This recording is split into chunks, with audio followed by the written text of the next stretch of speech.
शिव जी से वो प्रस्तुति बा भक्त के। अरे कहवा में बाड़े हो बाबा, अरे घरवा दुआरवा हो, अरे कहवा में बाड़े बाबा,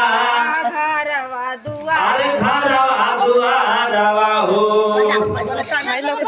अरे कहवा में मठिया मकान हो राम, कहवा में बाड़े बाबा घरवा दुआरवा